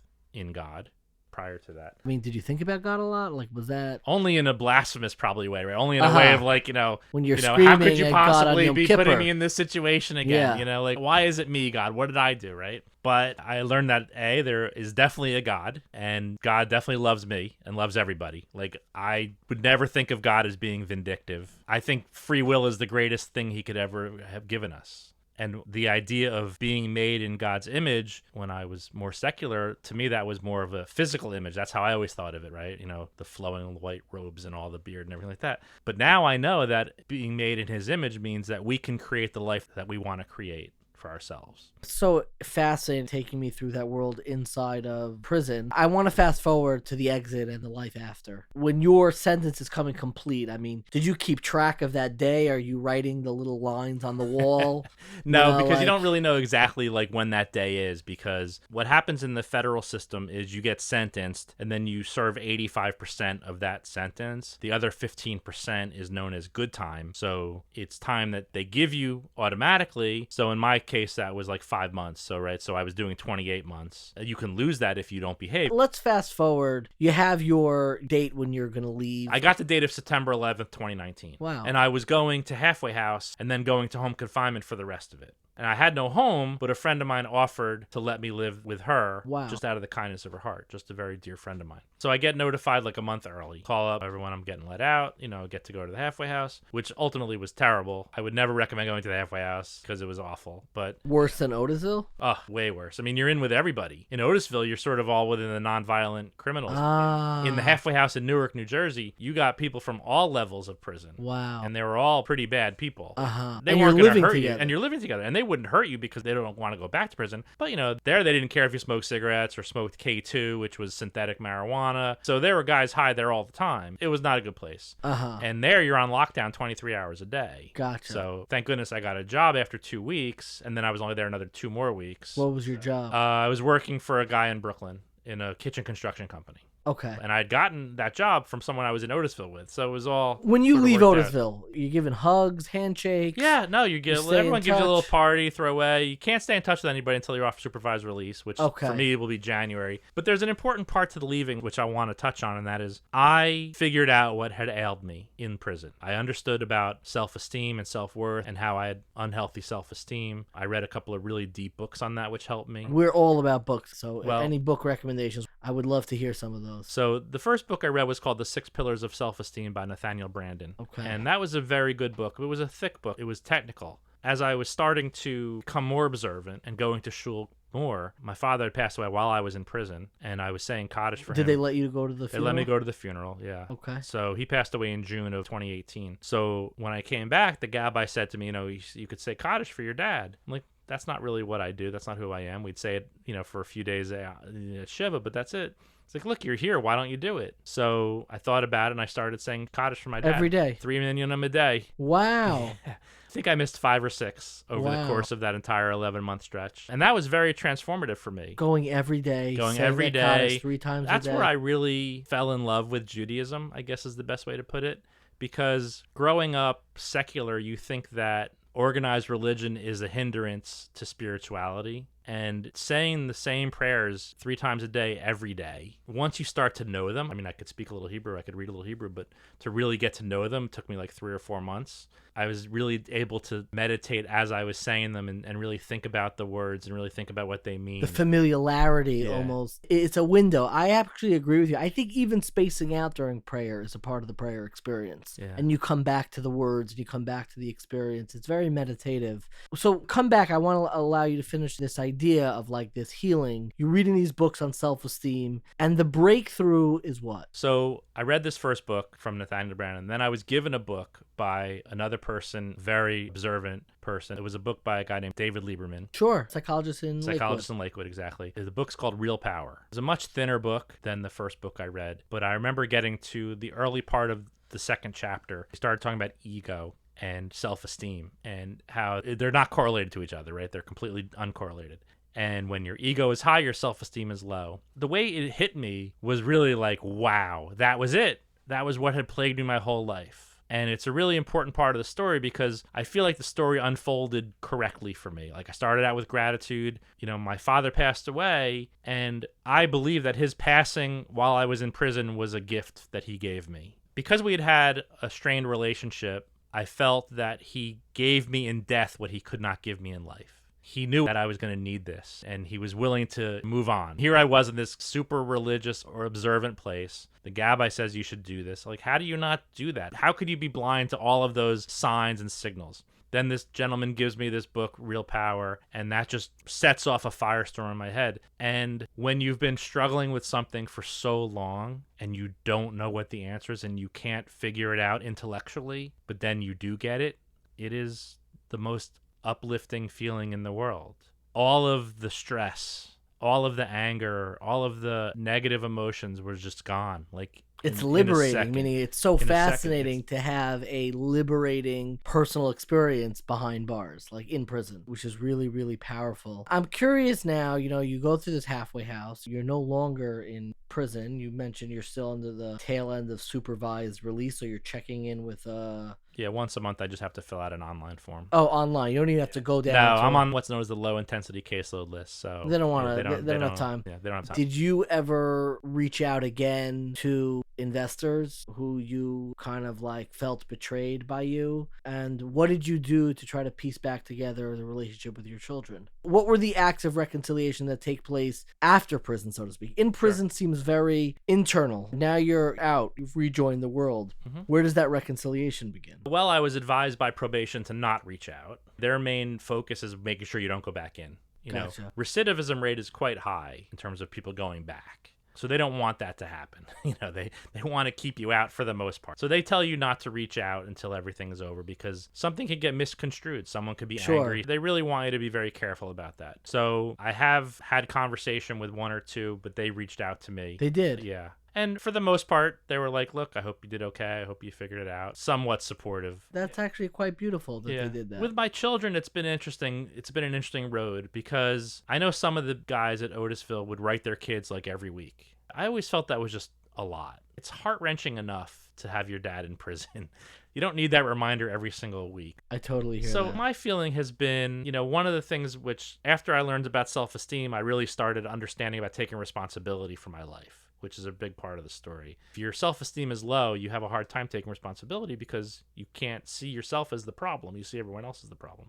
The last lesson I learned was about acceptance and accepting people and circumstances for what they are. Essentially, understanding that you can control your own actions, right? You can't control other people. So I have taken on a posture with my children that I reach out to them when I feel necessary. There's no schedule. They all know I love them. They all know that I want them back in my life. They all know that I'm interested in them. They also know that I'm letting them do the work that they need to do when they're ready, because I find that to be very important. They live with their mother, and their mother and I do not have a relationship. So I'm sure that's a big part of the stress on them anyway. And I don't want to add more stress to their life. So I'd say every 6 weeks, every 4 weeks or something, or if a birthday comes up, you know, and they know just want to let you know I'm thinking of you, hope you're doing great. They know that love is still there. They know that love is still there. And I think that's all I can really do at this point. And I have to let them be on their own journey. And you know something? I think we need to trust in other people that they're going to eventually do the right thing and they'll eventually come around. It's the inverse. It's something so moving to me where you spent the first half of your life as a people pleaser, being surrounded by relationships that were conditional on your success, on your status, on your wealth, on your income, or whatever it is. And part of what allowed you to change in this second chapter of your story is the inverse of people pleasing, of conditional acceptance, which is unconditional love, and being able to provide that regardless of whether or not it's reciprocated to the same degree that you put it out there in the world is something incredibly moving, incredibly beautiful, and is a reconciliation of sorts. It's a part of allowing relationships to endure and persist, not on a reciprocal basis, not because you do for me, so I'm going to do for you, but this relationship in and of itself has value and dignity, and I'm going to be there no matter what to continue it. So really, this story is incredibly powerful, and your experience and all the work that Aleph has done in serving this. I always conclude my interviews with more rapid fire questions. The first one that you've already addressed. I always ask for great book recommendations, particularly about the topic that we're talking about, the general topic of Teshuva, of self-transformation. You mentioned the book on self-esteem by Nathaniel Brandon, The 6 Pillars of Self-Esteem. And also Real Power by Dr. David Lieberman. Anything you want to add to that? 2 books is already more than one, so I don't want to put you on the spot. Do you mean in the same genre of self-help? In this universe, or something that helped you on this journey, but if those are the 2... I love the works of Dr. Joe Dispenza. I've never heard of him. He believes a lot in the quantum mechanical field and how our brain can really help us focus on what we want out of life. And what I talked about when I said God created us in his image, that we have the ability to create our own lives. Construct our own reality. You know something? Like, this is my own thing. This is not a book, but like when you have perspective on life, you know, and when you go to prison, you come out, you have perspective, you know, like peace of tastes amazing. Even being stuck in traffic doesn't seem so bad. Yeah. You know, like life is not so bad, right? Like, so you develop this perspective. And there's another gentleman named Wayne Dyer who is a modern day philosopher. And he says something, he says, when you change the way you look at things, the things you look at change. And it's so true. If you look at a person, like I think you did a great recap in terms of my life of accepting other people for who they are. I could still be this bitter and angry person if I wanted to be. And I could be mad at my children for not having me in their life just now. But I don't look at it that way. My whole perspective has changed. My whole thing has changed. So those are great authors. Any book you get from them is going to be great. Something tells me I already know the answer to my next question. I'm always curious. If somebody gave you a great deal of money that allowed you to go back to school and get a PhD in whatever subject you wanted, what do you think the subject and title of your dissertation would be? Well, it would definitely be about self-esteem, understanding that we all have the power within ourselves to have the best life we could ever imagine. We do not have to look outside of ourselves for validation, for excitement, for joy. It's all within us. It's all how we look and model the world. So I don't know if I would actually go for a psychology degree. I might go more for a philosophy degree. Sure. You know, thought experiment. I think it's more philosophical than it is psychological because I spend so much of my life thinking about life, and I love it. You know, I meditate twice a day. I still pray, not as much as I did, but, you know, I still put the tefillin on, and I still do some levels of observance that I think are very important to me. My faith in God and my faith in myself are as high as they've ever been. You know, I'm writing this book, and it's called Within because I believe that is where all of our power comes from. My last question, I'm always curious about people's sleep habits. What time do you go to sleep at night, and what time do you wake up in the morning? Typically sleeping by 10, up about 4:30. So I get about 6.5, 7 hours of sleep. Look at you, early riser. Yeah, I've always been that way. It's the habit that I've always had, and I love it because you get a lot done. By 8 o'clock in the morning, you know, you've already had a full day. Mark, I cannot thank you enough for taking the time, telling us, sharing your story, your experience, your wisdom. It means so much. Thank you very much, David. It's been my pleasure. I found Mark's story incredibly moving, but I really wanted to also hear more about the Aleph Institute. There's something very moving about a Jewish organization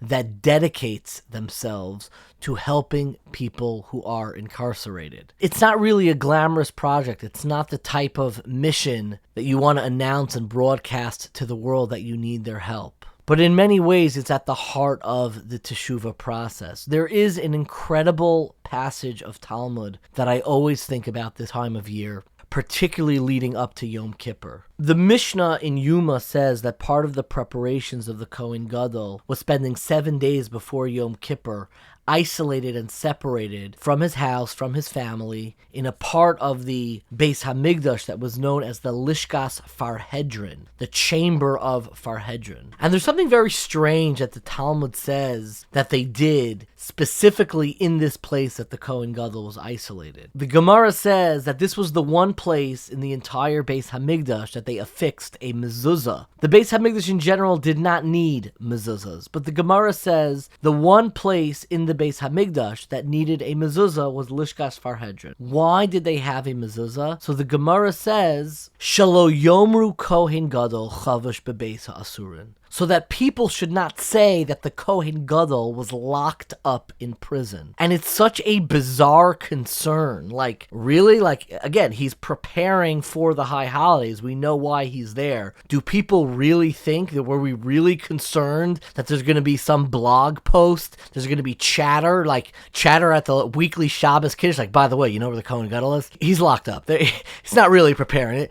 They've got him in prison. They've got him jailed. That there's going to be like posters all over. Like, free the Kohen Gadol. What exactly was this concern that the reason why the one place in the entire Beis HaMikdash where they affix a mezuzah is on the chamber of Farhedrin where the Kohen Gadol prepares, so people don't think that the Kohen Gadol is in prison? I mean, what kind of concern is that? Anybody who even knows this must know enough that we're not locking up the Kohen Gadol. He's got a big day coming up. He is preparing for something. Why on earth would anybody think that the Kohen Gadol is in prison? And I heard an incredible idea from my friend and teacher, Rabbi Yaakov Glasser. I think so many of my Teshuva ideas, anybody who's had the privilege of hearing Rabbi Yaakov Glasser's Shabbos Shuvadrash of the Young Israel Psei Clifton knows exactly what I'm talking about. But there's something about the Torah of Teshuva in my mind and in my life that returns to the Torah of Yaakov Glasser. And Rabbi Glasser shared with me an amazing idea. He said the reason why that we affix a mezuzah on this door, on this chamber that the Kohen Gadol is locked in, is because we don't want people to misunderstand what Teshuva is all about. That in the preparation, in the seriousness, in the intensity of Teshuva, one could think that the process of Teshuva is meant to be isolating. It is meant to be onerous. It is meant to be this difficult, painful thing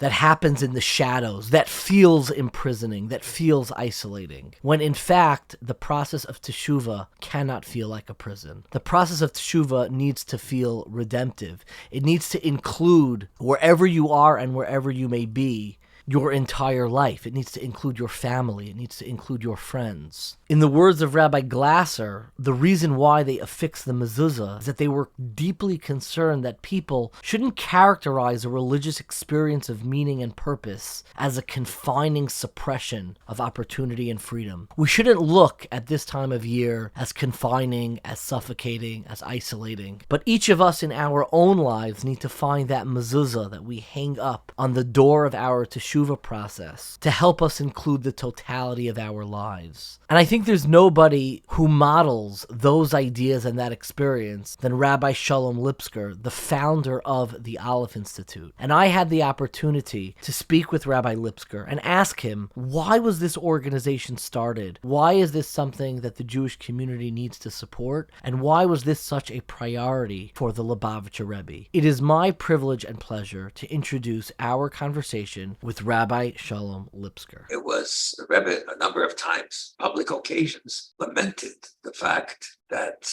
there are so many of our brothers and sisters who are in limited environments, such as incarceration spaces. They are waiting for someone to come and to put on film with them, to give them a good word, to encourage them, to show some closeness. And even though we're all involved in outreach, etc., but that segment of society seemed to have been cast aside or not given attention. And a Rebbe like Moshe Rabbeinu, who took care of the smallest sheep in order to qualify for his role, the Rebbe cared about every single Jew, no matter where they were and what conditions they were. And so after that public talk, I had opportunity to interact with the Rebbe on my work.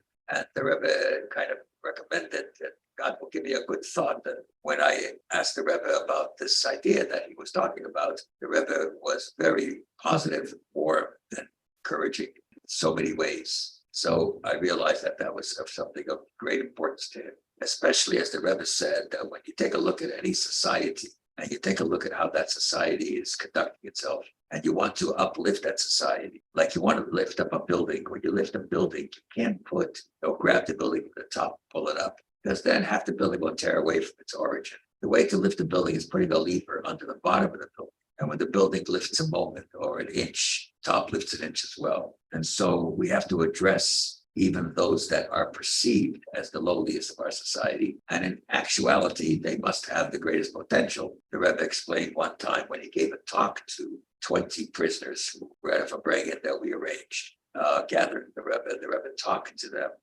about their unique role and how we are in a triple prison, because soul comes down to earth already to the prison. The soul does not want to enter into this physical, materialistic, very provocative world that causes so many challenges, etc., as we know. And so the soul doesn't want to come down. So that's the first mission that God puts us into. And then when the soul is finally in the body, we are in an exile, a double exile. We're not in our holy land. And even if we are in our holy land, it's not a time of exile. We're still concerned and worried, and we have not yet transformed battle tools into agricultural or productive tools, as the prophet tells us that will happen. So we are in an exile within exile, double exile. And then there are certain people that are in a prison, which is a triple exile. Purpose of exile, the Rebbe says, is not to put a person in a difficult position, but it's to elevate that lowly space. And not everybody has the capacity to do so. One must have fortitude and strength, courage, and to go against every odd. And so the Rebbe, in some way, elevated their spirit by telling them how important a mission they have to bring even holiness in such an empty space, like a prison that is not obligated to have a mezuzah. That's how distant it is from any aspect of holiness. So we started working in a particular prison, working with the men in prison, and then working with their wives and working with them as a family. And we found that spirituality was an extremely powerful motivating tool. That environment that we found. We called it the Aleph Institute because the Aleph, first is the beginning, is the first letter. It's a new beginning, it's a new opportunity. Two, when you put Aleph into the word in Hebrew, which represents exile, which is Gola, put an Aleph, spells Geula, which is freedom. Wow, beautiful. So that's another aspect of the Aleph. By divine providence, we started a pilot project in one prison here in South Florida, a federal prison, where there were about 20-some Jews of different caliber there for different reasons. A lot of them were there for financial crimes, drug programs, importation of marijuana at that time, 1980s, etc. I got very, you might say, open-minded chaplain and went along with my programming. And I started studying with these people every week for 3 hours. Then I studied their wives in a home in the neighborhood 3 hours a week. So to create a kind of an interaction. And once every month, the chaplain would allow us to bring the wives and husbands together for joint study, which really created some very positive influences on the wives and children, etc. The men became extremely inspired by their Jewishness, decided they wanted to eat kosher, they wanted to put on the billet, and asked to be their warden. And that particular environment was a multi-generational anti-Semite. And his father was a warden, his grandfather, and they were torturous people. And he really was nasty. I asked him about kosher, and he said, don't tell me what the Bible says. Kind of was really not a very pleasant kind of interaction with that particular person. But we had access to Washington, and they gave us, made sure that it was a kosher facility in that particular prison. And what happened was, once the people, they were so upset about not eating kosher that they went on a hunger strike kind of thing. The next day, we called it Tuesday Morning Massacre. All 20 guys were rounded up early in the morning, taking their stuff, and they would put it.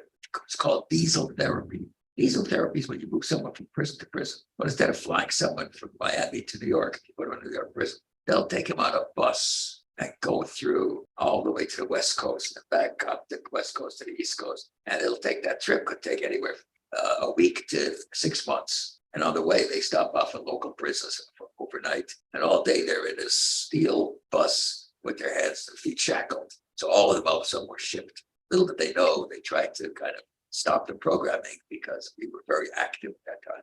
And this group was very tight. And they ended up in 18 different prisons. And all of a sudden I was getting those 18 different prisons. We need a parent fill in here. We need some books here. We don't have any Jewish programming. So little did they know that by kicking out the group, that pilot project, they actually started a national program, which was very effective. And we were able to show cause to the authorities, European benefits of our programming, how it made the prisoner more God's model prisoner. I found that analogy of lifting up a building incredibly moving and incredibly beautiful. Part of the difficulty is that you're serving a population that it's very clear that they did something wrong. They committed a crime. And, we're discussing this notion of Teshuva, and they're sitting there, they're doing the time for their crime, as they say in America. I'm curious what notion of Teshuva improperly translated as repentance, but, they're already in prison. So what can the notion of Teshuva provide an inmate above and beyond the prison experience that it's already giving them? What are you emphasizing that is different? It's a good question. We have a very straightforward response to that. First of all, I want to just make a note that when you say they all did something wrong, a very world-class jurist who was the chief judge in the Eastern District for many years, Chuck Weinstein, icon of law, we started the Aleph in his chambers, actually. And he said to me one day, he said, Rabbi, we should change the name of Aleph to the There But for the Grace of God Go-I Institute. Because, here in America, you can find some stain on everybody. So let's just say for every guy that's inside that's been caught, there are a few guys outside that haven't been caught. And in terms of tshuva, we get them to understand, first of all, there's 5 levels of tshuva, according to Maimonides. 5 different degrees that you have to address. But number one, you have to realize that, when the Jewish people came out of Egypt, called Yetzias Mitzrayim, came out of enslavement, but we weren't out of enslavement.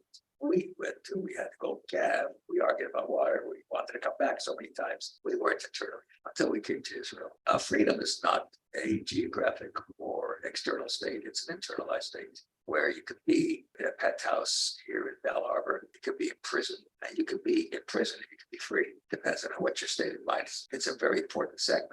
So even when they're in prison, if you're angry, you're blaming people, bad judge, bad witnesses, bad lawyer, that's whatever the case is. And then you also are going through anguish because you're unable to address your wife and children in a proper manner, etc. And you're afraid of what this future will hold for that. So there's many factors. So tshuva number one, there's 5 levels. Level number one is you got to know that you did something wrong. Knowledge. Which means if you argue, I didn't do anything wrong, forget about it, you're not going anywhere. In fact, in our alternative sense, we go in front of a judge to ask a judge to give an alternative sense which mitigates the harsh consequences of collateral damage in prison. One of the fundamentals, we will not represent anybody who says they're not guilty. Wow. Not guilty, then we can't help. You got to go in there with your lawyer and argue that. That's not our job. But if you feel that you made a mistake, recognize it and take responsibility. That's number one. So it's knowledge. Yes, I did something wrong and I accept it. Not here because I did something wrong, not because I had a bad lawyer, bad judge, bad stuff. And if I didn't do that thing wrong, there are other things I did wrong that probably qualifies me to go through the process of self-evaluation. Number 2, remorse. You gotta feel remorse. You don't feel remorse means the action is not done. Number 3, commitment, never to do it again. Number 4 is to make good that damage, whatever way possible. Naturally, it's possible. Verbally, it's possible. Whatever way it's possible. Change of habits, possible. Number 5, which is the re-entry test, is to be confronted with a similar situation that you failed the first time and not to fail. Then you're done. But that level of tshuva is an internalized process of work, and you can't do that there's no magic to that. As the Alter Rebbe says, it's a long and short way, which means you got to go through it. And it's not so comfortable when you start feeling really that I am guilty. I did what they said I did. I just have to face my own truth. Know that I'm not going to do it again. And I feel badly about it, et cetera, et cetera, et cetera. So that's how we're able to infuse these people with an inspiration to reach another level. And I've had so many stories that give you one just simple story.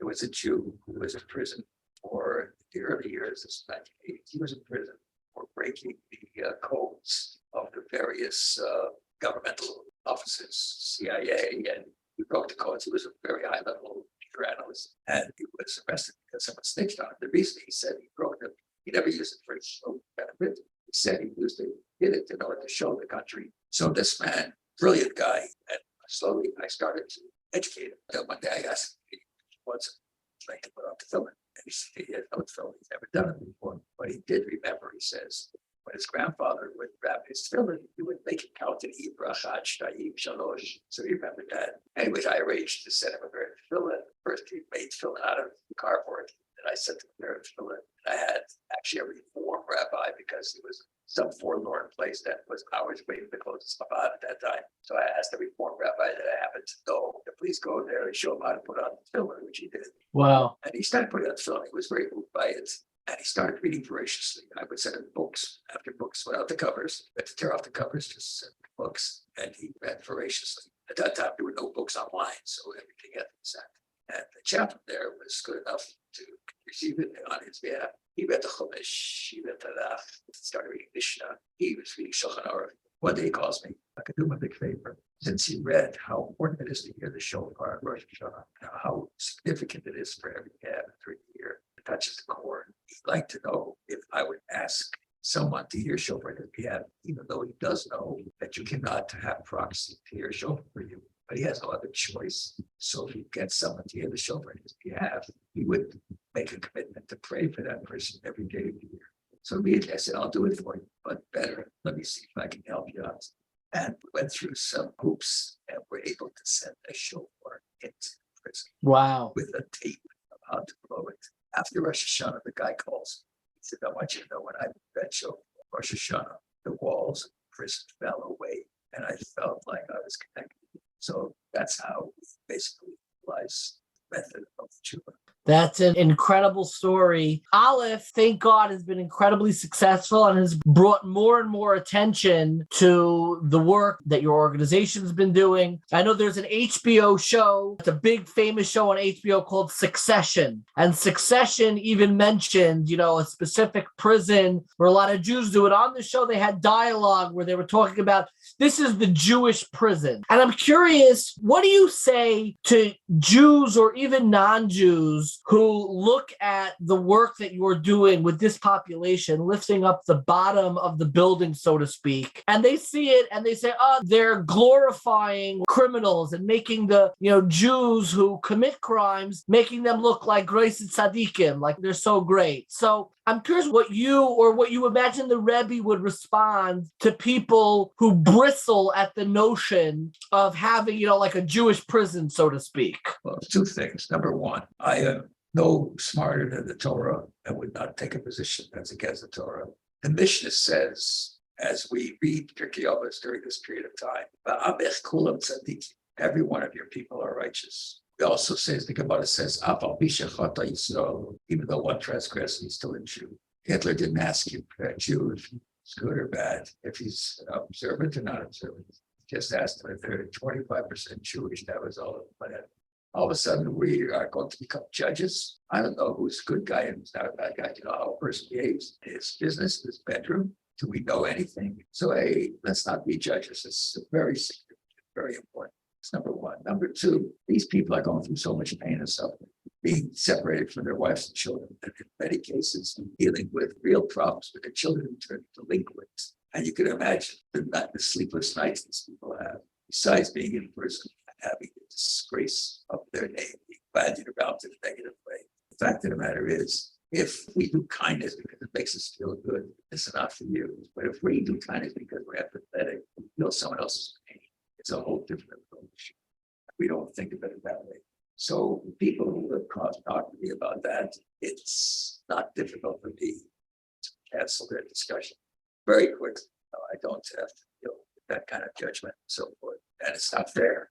The guy's already being bandied around. He's already embarrassed, already suffering. What are you going to do? You're going to put a nail in the coffin. Such a holy person that you want to make the world better. Do me a favor. Make the world better by shutting your mouth and not talking Lashon Hara. Beautiful. You had the zchus to interact with the Rebbe directly. We're talking about Teshuva. I'm wondering if you could share a memory, a teaching, an interaction that stands out for you when you think of Teshuva and the Rebbe. Well, the fact of the matter is, on this particular talk that the Rebbe gave, he talked about opportunity for people in prison. And at the same talk, he talked about heavy responsibility of rabbis not to be happy with the fact that they once got smicha, but to continue to learn and to be aware of things. And when we translated it to these guys, they could not believe. He says, I never heard a rabbi. He's knocking the rabbis, lifting the prisoners. But just to tell you about Teshuva, the concept of Teshuva by the Rebbe was extremely potent factor. And the Rebbe gave every single human being the benefit of the doubt in terms of where he is, where he can be, and never allowed a person's weaknesses to weigh him down to such a degree that he would not be able to rectify them. And each time there was a positivity about the person's capacity and the person's objective in the right way, rather than addressing the negatives. And without question, the Rebbe would always say, we say Slach Lona 3 times a day, right? Forgive us, in our Shemona Esrei, 3 times a day. There's a law in Hilchot Brachas, in Suffolk Brachas Lahakol. If you have a doubt if you made a bracha or not, you can't make another bracha. Here, Shachris, you just said Slach Lona, which means you sinned. A few hours later, Mincha, you do it again. And maybe 15 minutes later, the guys that don't have any time to you do it again. What's the meaning of that? Because the Torah accepts the fact that at each time that you reach a level of cleansing, you become more refined. And as such, the state shows up more. So God is constantly in a state to because you're good and forgiving. And God is not like a human. Make a mistake once, he'll forgive you. Twice, he'll forgive you. 3 times, he'll forgive you. But maybe say 20 times in a row, he's not forgiving you.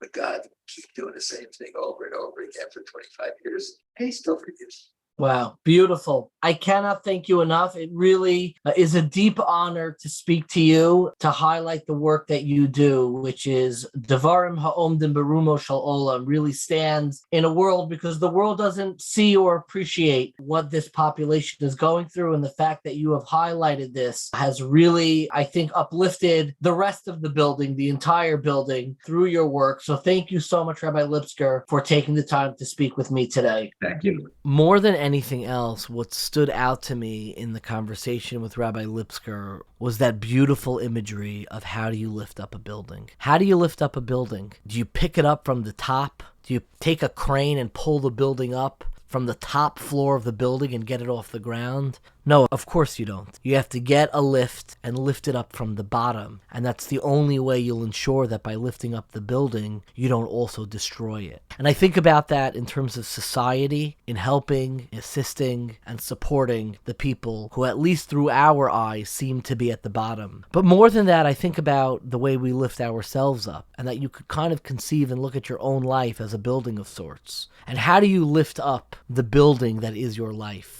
How do you lift up a family? Do you just take the best parts, the most wonderful parts, and pull that up by the head and hope that the rest of the body, the rest of your life stays intact? Or do you find a way to include even the parts of your life that seem to be at the bottom, that seem to be most isolated, most dark, and lift from there as well? And I think a part of the process of Teshuva is giving us the capacity and the strength to confront even the bottom floors of the building that is our lives. To find that freedom and redemption, even in those bottom floors, even in the cellars of our lives, the darkest points. And I think that's why, in many ways, the introduction to the entire service of Yom Kippur is where we ask Lahatir Atzmo Lehispalel Im Ha'avaryanim, where we ask permission to pray, even with those people who we call Avaryanim, who are kind of the boorish, lowly parts of our society. And it's a strange way to introduce such a lofty part of davening. We don't introduce davening like this on a regular weekday. We don't ask permission on Shabbos to pray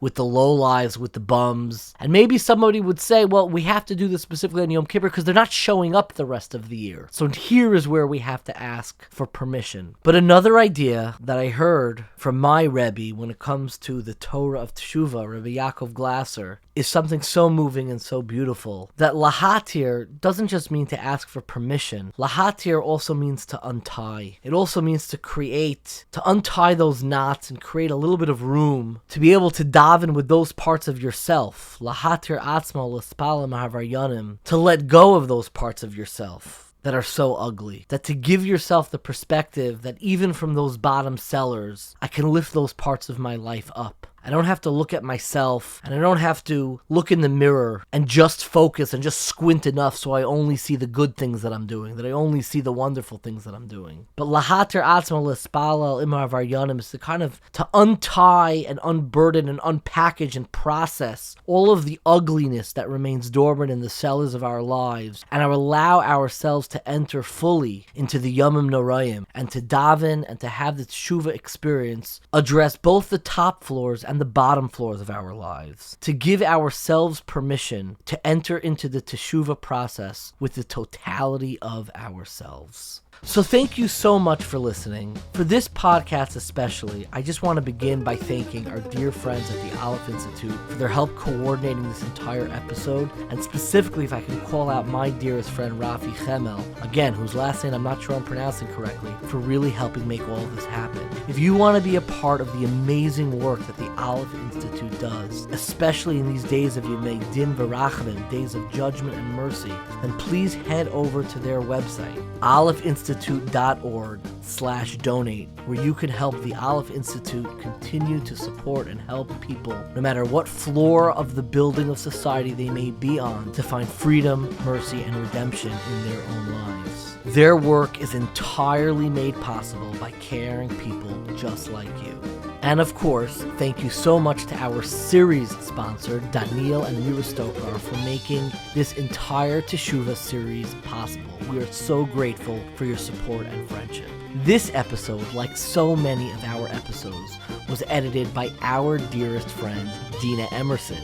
And it wouldn't be a Jewish podcast without a little bit of Jewish guilt. So if you enjoyed this episode or any of our episodes, please subscribe, rate, review, tell your friends about it. You can also donate, of course, at 1840.org/donate. This all really helps us reach new listeners and continue putting out great content. If you'd like to leave us a voicemail with feedback or questions that we may play on a future episode, that number is 917-720-5629. Once again, that's 917-720-5629. If you'd like to learn more about this topic or some of the other great ones we've covered in the past, be sure to check out 1840.org. That's the number 18, followed by the word FORTY.org. Especially during the topic of Teshuva, you can find extra articles from incredible scholars like Zohar Atkins, Aviva Gottlieb Zornberg, and Keshet Star.